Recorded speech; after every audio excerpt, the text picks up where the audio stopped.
ओम नमः शिवाय। हर हर महादेव। जो भी भक्तगण शुक्रवार के दिन प्रदोष व्रत रखते हैं उनके जीवन में सौभाग्य की वृद्धि होती है और दाम्पत्य जीवन में सुख शांति आती है। शुक्रवार के दिन पड़ने वाली प्रदोष व्रत को शुक्र प्रदोष व्रत के नाम से जाना जाता है।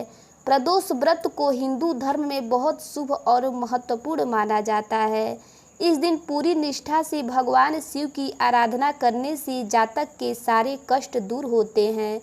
तो आइए सुनते हैं शुक्ल प्रदोष व्रत कथा। बहुत समय पहले की बात है। काशी नगर में 3 मित्र रहा करते थे, राजकुमार, ब्राह्मण कुमार और तीसरा धनिक पुत्र। तीनों की आपस में गहरी मित्रता थी। राजकुमार और ब्राह्मण कुमार का विवाह और गौना हो गया था, पर धनिक पुत्र का अभी केवल विवाह ही हुआ था और गौना शेष था। एक दिन तीनों मित्र आपस में बैठकर स्त्रियों के विषय में चर्चा कर रहे थे। तभी ब्राह्मण कुमार ने स्त्रियों की प्रशंसा करते हुए कहा कि जिस घर में स्त्री न हो वह घर भूतों के डेरा के समान लगता है। धनिक पुत्र ने इतना सुना तो दूसरे ही दिन अपनी पत्नी को लाने का निश्चय किया और घर जाकर अपने माता पिता के समक्ष पत्नी को लाने का प्रस्ताव रखा। तब उसके माता पिता ने उसको समझाया कि अभी शुक्र देवता डूबे हुए हैं, ऐसे में बहू बेटियों को उनके घर से विदा कराकर लाना शुभ नहीं माना जाता है। लेकिन धनिक पुत्र ने अपने माता पिता की बात अनसुनी करते हुए उसने दूसरे ही दिन ससुराल पहुंच गया और जब ससुराल में भी पत्नी को विदा कराकर ले जाने का प्रस्ताव रखा तो पत्नी के माता पिता भी अभी विदाई न करने की सलाह दी, पर उसने अपनी सास ससुर की बात नहीं मानी और अपनी पत्नी को जबरदस्ती विदाई कराकर घर की ओर वापस चल दिया।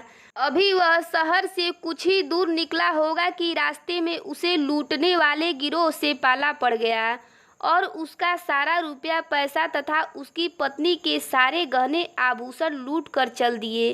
अब बेचारा बड़ा ही उदास मन से अपनी बैल गाड़ी को हाँकते हुए चला जा रहा था कि तभी उसकी बैलगाड़ी का पहिया टूट गया और एक बैल की टांग पर जा लगी, जिससे बैल का पैर टूट गया और धनिक के पुत्र तथा उसकी पत्नी को भी चोट लगी। फिर भी दोनों पैदल ही पैदल घर की ओर चलने लगे।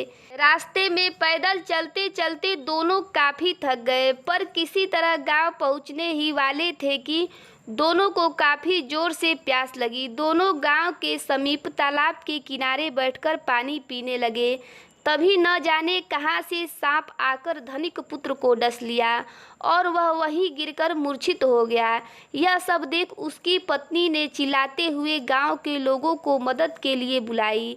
तब गांव के लोग दौड़े और उसे उठाकर उसके घर तक पहुंचा दिया। पुत्र का यह हालत देखकर धनिक दौड़कर वैद्य को बुलाकर लाया और वैद्य ने उसके पुत्र की हालत देखकर बोला कि यह ज्यादा से ज्यादा दिन तक नहीं जीवित रह सकता। धनिक पुत्र को सांप ने डस लिया। इसका खबर पूरे गांव में जंगल की आग की तरह फैल गई और जैसे ही इसकी खबर ब्राह्मण कुमार तथा उसके पिता को चली तो खबर लगते ही दोनों पिता पुत्र उनके यहाँ पहुँचे और ब्राह्मण कुमार के पिता ने धनिक से कहा कि अभी शुक्र देव डूबे हुए थे, ऐसे में बहू को विदा कराकर लाने के कारण ही यह दुर्घटना घटी है। इसीलिए इस संकट का समाधान स्वयं शिव जी ही कर सकते हैं और संयोग बस कल शुक्र प्रदोष व्रत है।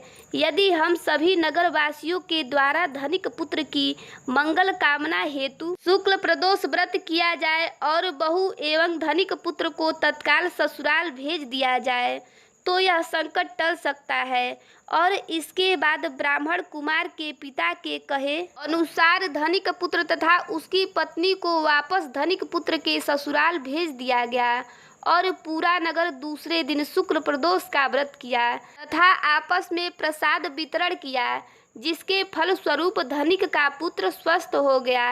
अगर आपको शुक्ल प्रदोष व्रत की कथा अच्छी लगी हो तो कमेंट सेक्शन में ओम नमः शिवाय लिखना ना भूलें। हर हर महादेव।